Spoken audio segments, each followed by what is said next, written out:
Vijayawada press క్లబ్లో Republican party of India యొక్క ఆంధ్ర రాష్ట్ర కమిటీ ప్రెస్ మీట్ నిర్వహించింది. ఈ సందర్భంగా Republic party of India national secretary Prem Shiva Nageshwar Goud మీడియాతో మాట్లాడుతూ ఇండియాలో మూడోసారి ప్రధానమంత్రిగా ప్రమాణ స్వీకారం చేసిన నరేంద్ర మోడీకి ప్రత్యేక అభినందనలు తెలిపారు. ఆంధ్ర రాష్ట్రంలో టీడీపీ, బీజేపీ, జనసేన విజయం సాధించినందుకు ప్రత్యేక అభినందనలు తెలియపరుస్తూ మూడోసారి ముఖ్యమంత్రిగా ప్రమాణ స్వీకారం చేస్తున్న నారా చంద్రబాబు నాయుడికి శుభాకాంక్షలు తెలిపారు. ఈ సందర్భంగా ఆంధ్ర రాష్ట్రానికి 14 లక్షల కోట్ల రూపాయల అప్పు ఉంది. అందువలన ఆంధ్ర రాష్ట్రం ఆర్థికంగా వెనుకబడి ఉందని తెలిపారు.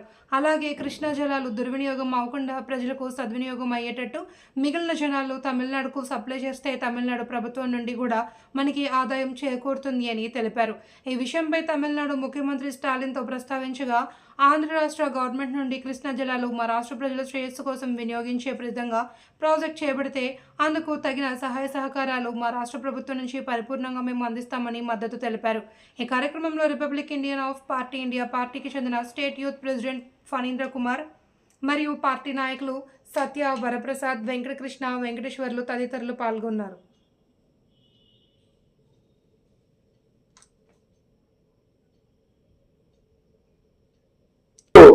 తలవంచకుండా తల ఎత్తుకుని చక్కగా మీరు చేసినటువంటి అటు ప్రజల పక్షాన, ఒక పక్క పోలీసుల పక్షాన, ఒక పక్క రాజకీయ నాయకుల పక్షాన, ఒక పక్క ఉద్యోగుల పక్షాన అందరికీ సమాన రీతిలో మీరందరూ చేసినటువంటి త్యాగం, కృషి మరి ఈ రోజున రేపు ఉదయం మన గౌరవ ముఖ్యమంత్రి వర్యులు శ్రీ నారా చంద్రబాబు నాయుడు గారు 4వసారి ముఖ్యమంత్రిగా ప్రమాణం చేస్తున్నారంటే అది మీరందరూ చేసినటువంటి కృషి అని చెప్పి మరొక్కసారి మీడియా మిత్రులకు ధన్యవాదాలు.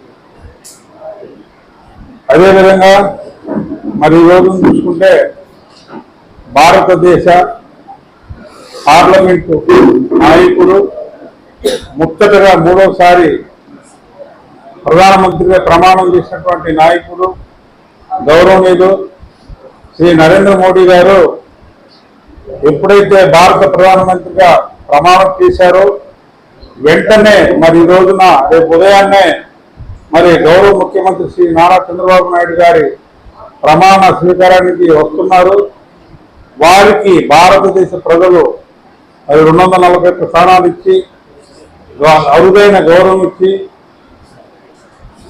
భారతదేశ పార్లమెంటు వ్యవస్థలో మొట్టమొదటిగా 3వసారి ప్రధానమంత్రి చేసినటువంటి వ్యక్తి ఎవరైనా ఉన్నారంటే జవహర్లాల్ నెహ్రూ గారు, తర్వాత ఇందిరాగాంధీ గారు, తర్వాత నరేంద్ర మోడీ గారు అని చెప్పి మీ అందరికీ మరొకసారి తెలియజేస్తున్నారు.